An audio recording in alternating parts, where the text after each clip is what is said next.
Hello and welcome back, everyone. Today I am joined for the first time by Alex Thomas, and you can find him on YouTube at Alex Thomas, and then his Instagram is quite interesting. How about you tell him about that? My Instagram name is Marty__McFly21. And that is perfect because today we are going to be ranking the Back to the Future movies from our favorite or from our least favorite to our favorite. Sorry. And Alex, how are you today? I'm doing all right. Just had work today. That's it. It's pretty snowy outside, but I'm doing fine. Well, that's good. Good to hear. And we all love the snow in January. We all love and hate it.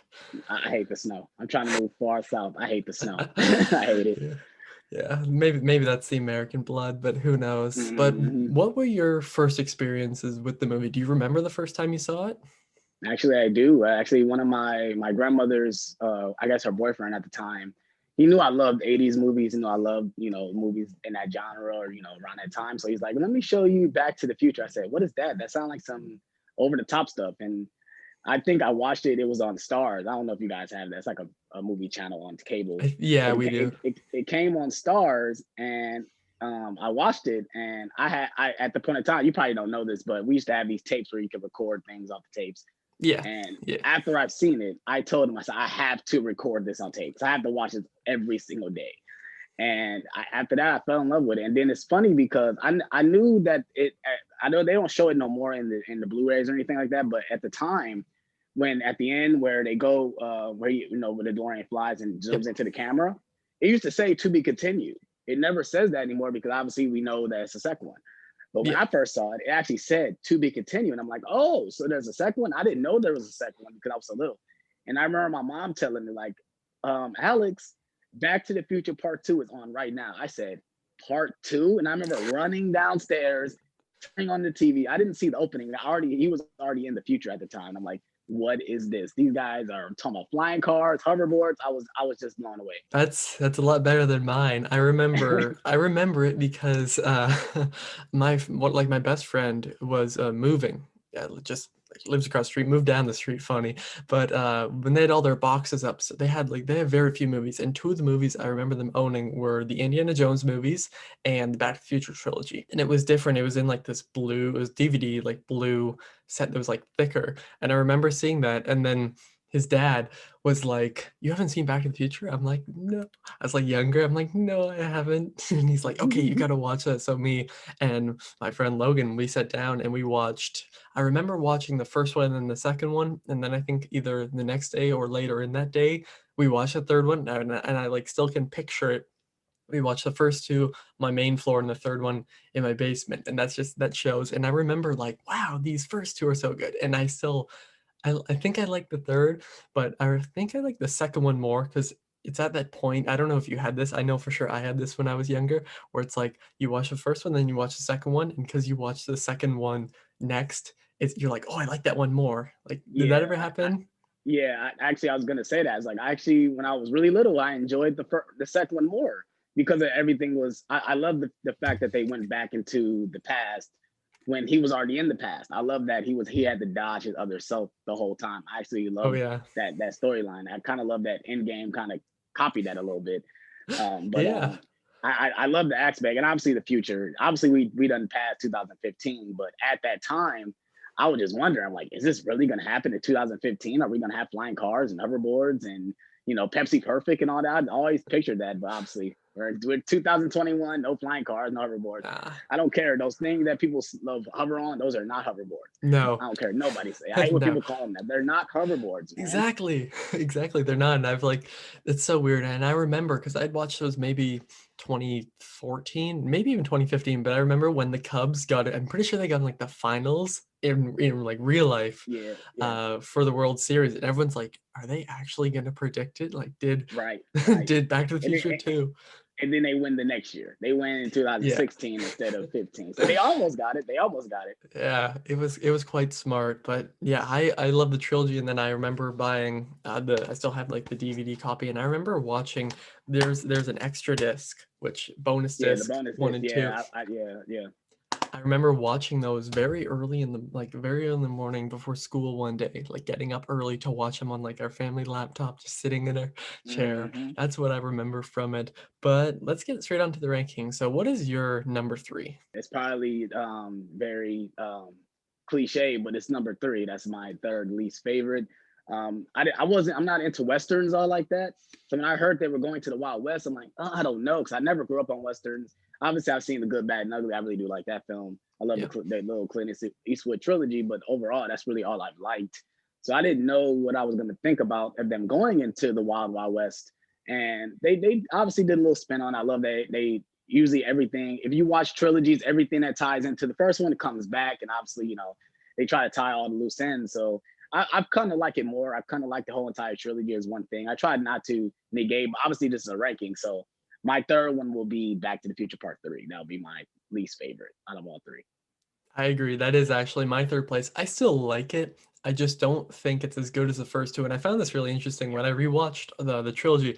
I realized that the end of the Back to the Future 2 showed so much of the third Yeah, one. It is it's funny because crazy. they were filming that film at the same time. Like they did it, they literally filmed it back to back. So they had like a sneak trailer or whatever, sneak preview of what was going to happen. Obviously, I think we all knew that he was going to go back to 1985. We just Yeah. had to figure out how they were going to do it. So it's weird because I remember seeing the second one. I said when they showed the end of the trailer, like, oh, they showing us a sneak peek to part three already. And I was like, okay, I was excited when I was little, Yeah. but Yeah. And I mean, I think it's good. I just think the second act drags so much. I think the third yeah, act is actually amazing. I yeah, really for sure. I can say I love the third act. I love how everything ties up. I also think that the spin they do on Biff, I think it's the weakest they've done of him. I still like it. Mm-hmm.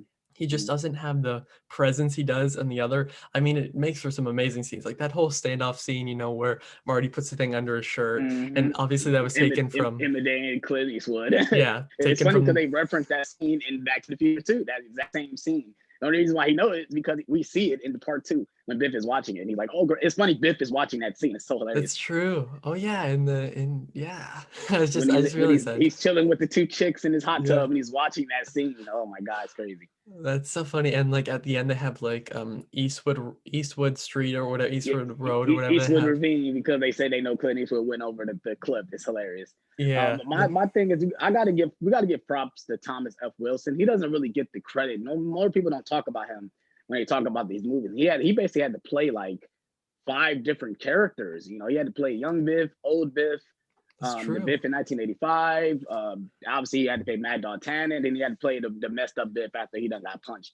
Like, he had to play a lot of different characters in this trilogy, and I got to Yeah. give props. It was crazy. I've just seen him in other work. I know he's done voice work, but I don't know. I forgot what's he done. I think he popped up in like Batman animated series or something like that. But I know every time I would see him, I only could see Biff. I'm glad I'm glad he hasn't really done that much work because it feel like he'd be typecast as that type of character. That So yeah, I agree. Like I remember after I would watch the movies, I still have it like over there. It's the Family Ties set, and everyone's like, "Why they're casting Michael J. Fox from Family Ties?" I've only seen the first few episodes of it, but every time I see Michael J. Fox, I think of Marty McFly, and mainly same for Christopher Lloyd, just because like I've seen him in like One Flew Over the Cuckoo's Nest too, yeah. and then I'm like, oh whoa, it's Christopher Lloyd, but then I'm like, hey, it's Doc Brown. Like Hmm. that's a Hmm. good thing. I mean that is a good thing, but Yeah, right. it's yeah, this one is the weakest, but still, I think it's a pretty solid movie overall. Yeah, me too. Now my second ranking for the trilogy is Back to the Future Part Two. I've grown. Obviously, if we already know this. The first one is the best one. But Yep. this one, at first, it was my number one. I used to when I was little, when I was younger, I picked number two over number one because they go into more darker elements in this movie. This really, I'm sorry, it's cliche to say this too. This is like the Empire Strikes Back of this trilogy. They go It is, yeah. darker. The fact that Biff steals the almanac and basically make a darker timeline. It was to me when I was younger, I was scary. I was scared when he was going back into that future because it was dark and grim and it was never daytime the whole time he was there. Like it was just nothing but dark and gloomy. Yeah. And like the scene where you go through the cemetery and everything, find out that his dad died. I'm like, I was Yeah. scared. I'm like, what the heck is this? And even the scene where Doc explains the whole reason what happens when he's in this messed up barn, I'm like, this is terrifying. How the heck they gonna fix this? So that would be like overall like this is to me this is a solid film. A lot of people down on this film more than they do the first one because the first one to me is perfect. The first one is a Yeah, perfect film in my I agree. opinion. But this one it has a lot of I would say like it's some nitpicks you can really pick out of this film. Like there's certain Yeah, things that doesn't really make sense. I was talking to my father earlier, and I'm like, Marty, Doc could have really just solved this whole thing with just telling Marty, "Don't get into automobile accident, Marty. Don't do this, Marty. Don't do this." And this whole true. film wouldn't have happened. But we got to have a second film. They wanted to go into the future, so my second rank will be Back to the Future Part Two. Yeah, I would agree with you too. I think that the only reason this, well, I mean, the first one is a perfect movie. We'll talk about that like more in depth, but the when it comes to the second one, as I said, like I kind of liked it more when I was younger. Maybe it was just kind of that thing, but I think it does go a little bit over the top with the whole Biff stuff and like the big Mm-hmm. The casino grip, hotel when I was watching. the grip situation, all the grip stuff too. Oh yeah, like it's when I was watching it, I was like with this mom, I was like, okay, like it pushes the line, it crosses the line just a little bit, but overall, like I Mm-hmm. really enjoyed it. I think I gave it like a 4.5 out of 5, or like 4 to 5. Like I really love the movie because I think that the performances once again, even with Elizabeth Shue, because I love seeing her in the 80s, like in the Karate Kid 2 and in the Karate Kid as well, not Karate Kid 2, but and Adventures in Babysitting, and seeing her here, Mm-hmm. I was just like, she's really good here. And there's some hilarious moments where like she sees herself in the future and then they both faint. And like the whole "you're fired" scene, like there's so many iconic scenes, and I love watching, especially the first two back to back. Like, of course, it could go straight into the third, but just because I enjoy these first two a lot more than that third. Again, the third is still like a 3 to 5, still a positive grade, but it doesn't really touch the first two, I think. Mm-hmm. I agree. I agree. The only thing I know that's another nitpick I would say about Back to the Future Part Two is Elizabeth Shue's character. They kind of just they hadn't if you watch the special features, they say in the special features that they had no choice but to write her off the way they did because Yeah, they messed up with the first movie putting her in the car. They really didn't want her in the car, but they already ended it with her being in the car, so they had to kind of like write her off with her being knocked out the whole time. yeah, And obviously, you can definitely see that because they knock her out twice. They knock her out when they get to the future, and then she passes out while she's in the future. So, yeah. like, that's one of my nitpicks I would say because they really didn't do that much. Obviously, she sees the future, and that was it. You know, she's seen her old self. She's seen the things that happened, and then obviously it goes back to the third one when she sees that we were in the future, and that's why Yeah. this thing erased. But yeah, I do think the second one is a solid film. Like it to me, they are neck and neck. Obviously, we're gonna talk about the first one, but Yeah. they are really neck and neck. It depends on like what mood I am for real. Because like I said, I just recently watched these movies and I was getting a kick out of Back to the Future Part Two. I really was. I still remember the first time seeing this movie. I was kind of afraid as a kid. Like Marty is going through some stuff right now. He's really going through some stuff. Yeah, it definitely dives deeper, and I think that they nailed, like, I think they nailed a lot of it. I barely have any problems with it. As I said, like, Yeah. there's only some nitpicks, as you mentioned, and like how Mm-hmm. she's knocked out almost for the entirety of the third movie too. It's only at the end where he Yeah. Yeah. finds her on the swing, which I find kind of funny. But yeah, there's a lot of really smart decisions here. I love how they take the whole sports book thing and seeing it at the dance and seeing it from different perspectives of him playing Yeah. Johnny Be Good, which is awesome. I love that. That's why I said that's the one reason what made me like this movie more is that you see the scenes from the first movie in a different perspective, and obviously certain things happen that he could have messed up the first movie Yeah, by him getting chased by Biv's gang. Like that whole scene was hilarious, and gets then hit by the even the scene door. where like it's funny he could have prevented that too by just walking away. He didn't have to like confront Viv. Obviously, that situation get resolved in the third movie. Yeah, That's another thing too that when I first watched them, like they never obviously I don't think they had time to really do the chicken thing. But that was another thing, like they never explored that in the first movie. So why is it such a big thing in this movie yeah. where he gets upset about being called a chicken? And I just think it was just another plot line just for him to get in these shenanigans, like him being chased in the future with the hoverboards and stuff. And I love the line that Biff says, like, something is very familiar about this situation that's going on. Obviously, because he knows, because of the first Yeah. movie, he did the exact same thing. It's really funny, and I love how they also shot like the different things. Like I don't know this. Someone could probably tell me in the comments, or maybe about how we see him from like above playing Johnny Be Good, and it seems like the first thing. So maybe they shot those angles as well in the first movie while shooting the first movie, or maybe they did it again and just perfectly, I guess, staged it. Maybe you could, if you really Yeah, put them side by yeah. side, you could I think probably. some of the scenes, I don't think they I think they did reshoot some of the scenes. I think all the scenes that you see, like the dance scene that you see, Leah Thompson, all that is reshot. Yeah. They had to literally reshoot all that.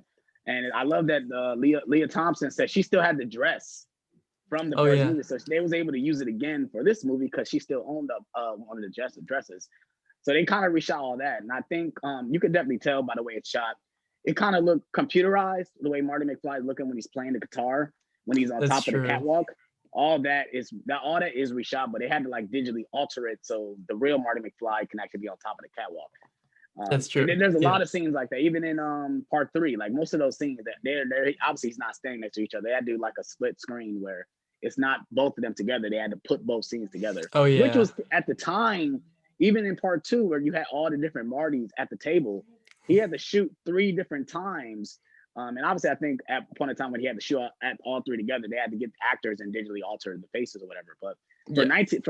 1989, that was terrific technology for them Oh, to I pull agree. this off. It was crazy that Michael J. Fox was able to play all these different characters at one time. That's another credit to this Yeah. movie too.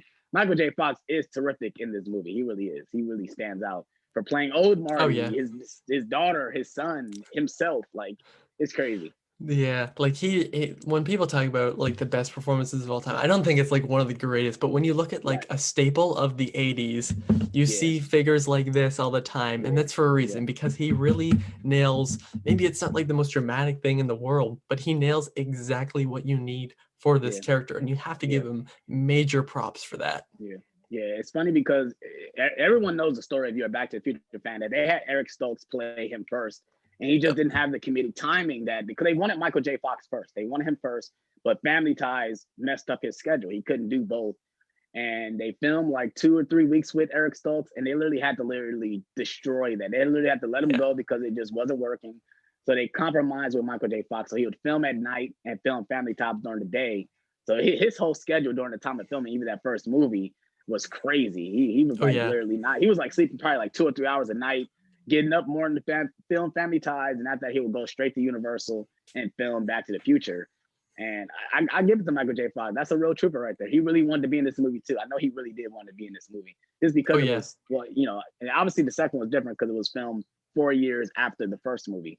That's how you can tell. Like he looks older. He looks more Yeah. aged because they filmed it like 4 years after. This was filmed in '89. The first one was filmed in '85. So yeah. Yeah, exactly. I mean, it's really smart, and like the acting, you just have to give them credit for Yeah. keeping like some of the most iconic characters ever. And I think that we should just move on to number one because Yeah. we obviously both share the same one. I think almost Yeah. everyone does, and it's just Mhm. perfect. Like the script for the first movie is so good that you couldn't say no. Like I'm so glad that he took over because I cannot see anyone else playing Marty Mhm. McFly. Like you've probably seen the deep fake of Robert Downey Mhm. Jr. and Tom Holland. Yeah. It's like Yeah. that's interesting, but as much as I love, like I really love both those actors. As much as I love them, Mhm. you cannot remake Back to the Future. I know a lot Yeah. of people Yeah. have reasons for it. You just can't do it because it's one of the most Yeah. iconic films of all time. The score too is just Yes.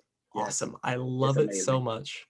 It's so hummable. To me, I still hum it Mhm. certain that times I'm just sitting there playing the game. It's funny. I play Grand Theft Auto, and they actually have a flying car like the DeLorean in that Oh game. yeah. So like when I'm flying it, I just hum the music just because of that, of part 2. But I agree with you. I don't believe they should make this movie. This movie is timeless.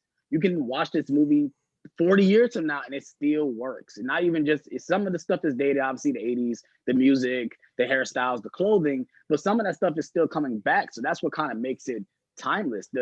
It's not even that the movie is dated, but the story itself is timeless with Yeah. we've always had that moment where we want to go back in time and meet our parents. Everyone has felt like that. Trust me, I've always felt like that. I want to go back in time and meet my father Yes. and see if we would have been friends, if we would have been cool, stuff like that. So that's what makes this movie timeless. Obviously, the acting, Michael J. Fox, Christopher Lloyd, Leah Thompson, Crispin Glover, like they're all amazing. For them to play older selves and younger selves in the same movie is terrific, man. Like I remember when I first saw the first one and the makeup on Crispin Glover, I really thought he was an old man in that movie. Mhm. for them to Yeah, and for them to make him young, I'm like, oh, they really made him young. No, he was young. They just put old makeup on both these actors. I think they're almost the same age. I think them and Michael I J. think Fox, so. they're around the same age. So it's just funny to see that, even like Biff, like to see the makeup on him. It's I agree. This movie is perfect. I don't see no flaws with it. It Oh, just, the script is amazing. The score is amazing. Robert Zemeckis did an amazing job directing this film. yeah. Um, Bob Gale, they did a great job writing this script. And I love the story of how he came up with it, is that he found an old yearbook from his dad and saw that he was like, they kind of shared the same interests. So he got the idea like, oh, how fun it would be if I can go back in time and meet my dad and see if we actually could talk about the same thing. And I just, it's this movie is it's fantastic. I don't care what nobody say. Don't remake Back to the Yeah. Future, please. Yeah, it's one of those that you just cannot touch, and it's also like weirdly one of the most quotable movies of all time. Yes, Always just yes, like I remember always saying like, "Oh, you chicken," or like from the third one, like yellow belly, but then like, "Oh, yeah, that's heavy," or yeah, it's heavy. Where's that word again? There's that word again. yeah, Heavy. Has the heavy. Earth lost its gravitational pull? Stuff like Yeah. that. It's so funny. Or like there's so many scenes I can think of where every time I watch them, like it's one of like this sounds so weird to say, but like one of the only movies that when I watch it I can like feel happy, like feel a Hmm. sense of Hmm. joy Hmm. watching it. And I'm just like, Yeah. oh, I'm in love every single time I watch it. I probably watched the movie like 7 or 8 times in the Yeah. past 7 years or so. And it's Yeah. really that good every single time. I mean, it has some of the best comedic timing of all time. Hmm. Christopher Hmm. Lloyd, he's so good. Every time Yeah. it's so lovable. Great Scott is stuff Yeah. people still I, say I, today. I love the scene where he has the thing on his head and he's trying to guess everything Yeah. that Marty is thinking, and he tells him like, I'm from the future, and he says, you know what this means? That means this dang thing doesn't work at all. Like, it's just hilarious timing, and you can see Michael J. Fox was like, what are you talking about? Oh, like these two actors have the most terrific chemistry when it comes to these type of roles. I can't say nothing else. This movie is fantastic. Back to Yeah. the Future, it has to be number one, because if they didn't make any other films, this movie still stands as a great single piece when Yep. it comes to filmmaking. If I was a film professor, this is a movie I am showing to all my students, because Yep. it has terrific writing, terrific community timing, great direction. Even some of the special effects still hold up today. Yeah. Most of them. Um, Most of them. Maybe one shot. I think the one shot that don't hold up is when it goes back in time and the tire tracks, and when they Yeah. turn around, that And it that looks doesn't like hold they're on up. a green screen. It's Yeah, always saw that. that doesn't hold up to me. But overall, everything else still holds up. The ending, when they finally, everything is coming to a climax and Doc Brown like finally figure out what he need to do. The music swells. Oh my god, Yeah. Alan Silvestri is a goat when it comes to this Oh score. He yeah. is amazing. And just seeing Doc Brown like slide down the wire and fall, Oh it's just man, like every time I it's like get chills. goosebumps every time. I got goosebumps today. I'm at work. I'm like, I'm getting goosebumps. I'm at work watching this. It's crazy. Oh, that'd be amazing to watch that at work. But yeah, like it's Hmm. one that every single time I watch it, it somehow gets better. I find little details, little things like this, and like saying like the Calvin Klein thing Yeah. Oh my has god. always stood out to me. It's so funny every time. It's My, such a smart little joke. the Chuck Berry line when he's calling Chuck Berry and he said, "You know that little new sound you're looking for? Well, Yeah. listen to this." And it's him just playing the guitar, like basically him Yeah. discovering rock and roll. Marty McFly messed up the time, messed up history for creating a Yeah. skateboard, creating rock and roll, just actually saying Calvin Klein, because I mean, who else knew Calvin Klein at that time? Exactly. Even the Twins Pines Mall. I love showing that to people that never noticed it before. Yep. I know. Where the It's reason like, why it's called Lone Pines Mall is because he crashes into the little two twin pines when he crashes yep. into Mr. Peabody's thing. Yeah, is it Peabody? That's his name. I But think so. Yeah. Yeah, I know Yeah, what you're old talking man about though. Peabody. Yeah, yeah, yeah. The old guy that loves his pine trees. But like when Marty goes back into 1985 and he runs up to the mall, it says Lone Pines Mall. I Yep. love that little detail. That's what makes this movie great. Little things like that. Yep. And people compared that to some bizarre things. Like people compare that to 9/11, and I'm just like, don't even Yeah, go there. Like yeah, there's some yeah. bizarre theories out there. That obviously is not true. That's just one that I think of every time I see that. And yeah, like the way that they play with like perspectives, even in the second one too. But then when he runs back to the mall there, and then he's seeing, Doc Brown get shot, and then obviously he has the bulletproof The vest. But best. then Yeah. it's so cool seeing them there, and then seeing from a different perspective it going to 88 miles per hour. And just one of the most Mhm. iconic lines is just like, when this baby hits 88 miles per hour, you're gonna see some You gotta see serious some shit. serious shit. Yeah, yeah. I It's remember awesome. being in school when I was little, and I don't know what made me do it, but I remember me and my friends were talking about it, and I yelled out when the thing go back in time. He says 88 miles per hour. I remember being in school and the teacher looking at me like I'm crazy, and I'm like, "You." I told him like, "You've never seen Back to the Future?" She's like, "Oh yeah, of course I have," and I'm like, "That's what I'm quoting. Don't look at me like I'm crazy." It was fun. Man, I quoted this movie so much as a kid. Everyone looked at me like I was crazy because no one really seen Back to the Future in my circle. I was like really the only one that's seen it. So Yeah, yeah, that's I what I'm absolutely happy love these about. movies. Yeah, is that, like, it's one of my best friends, it's her favorite movie, like, the first 2, ironically, like, the better was Hmm. her favorite Right. movie. They're a bunch of my friends' favorite movies because it's, like, one of those that you ask someone, "Oh, what are your favorite movies?" Like, just not even, like, film people, but just regular people who have watched movies and, Hmm. like, watch a movie that isn't just a stupid Netflix romantic comedy. So Right. and a lot of the time, I've noticed that they'll say Back to the Future. It's just that good of a movie. It Yeah. appeals to everyone. Yes. It's Yeah. one of those that That's what makes it work as well. That it appeals to yeah. everybody. It like I said, if I showed it to my 80-year-old nephew, he's gonna sit there and enjoy every single Yeah. minute of it because it, even though it has some adult themes, it Yeah. just has that feel good feeling. It's definitely an a quintessential 80s movie, but it's Yeah. still, you can still watch it today and it still touches you. It still Yeah. works. Exactly. It's one it, like, holds up just like Empire does. Like, obviously, they're 2 of the greatest movies of all time for a Yeah. reason, and it's one of the only films out there, like, that I can think that I can recommend to any person, and they'll most likely like it. That I You don't Yeah. have to have a specific taste to like the movie. I'll just Right. recommend it to you, and they'll be like, "Yeah, I really like that," or, "Oh, yeah, Mhm. I love that," something like that. It's great, and, thank you all for watching, and make sure to head over, and I'll link all of Alex's stuff down below, all that basic, great videos, lots of Blu-ray content. Do you wanna talk about kinda what you do? Yeah, basically, I do a lot of Blu-ray collecting videos. I'm gonna start doing Blu-ray hunting videos. Obviously, it's snowing right now, so I can't do it right now. I ain't got time to be driving in the snow for Blu-ray hunting videos. But I do Blu-ray collecting, movie reviews. I'm gonna get into actually doing Blu-ray reviews soon. Obviously, I'm about to start figuring out what Blu-rays I'm gonna start talking about. Actually, getting into the technicality of the Blu-ray reviews and 4K reviews. And that's about it. I do sometimes do occasional live streams of video games when I really want to, but that's about it. If you want to search my channel easily, you can search it by Alex Thomas Blu-rays. You can search it that way. My videos pop up that way, or just search Lex Thomas 21 is one word. That's, you can easily find my channel that way as well. Yeah, that's perfect, and again, you can search that or check it out down below, and thank you all for watching. Comment down below your ranking of the Back to the Future movies. Do you agree with ours? It seems to be most people's rankings, although I've Yep. seen a few where, like, 3's above 2. Most people have 1 in the first place, I think, obviously, and thank you all for watching. See you guys next time. Over and out. Peace.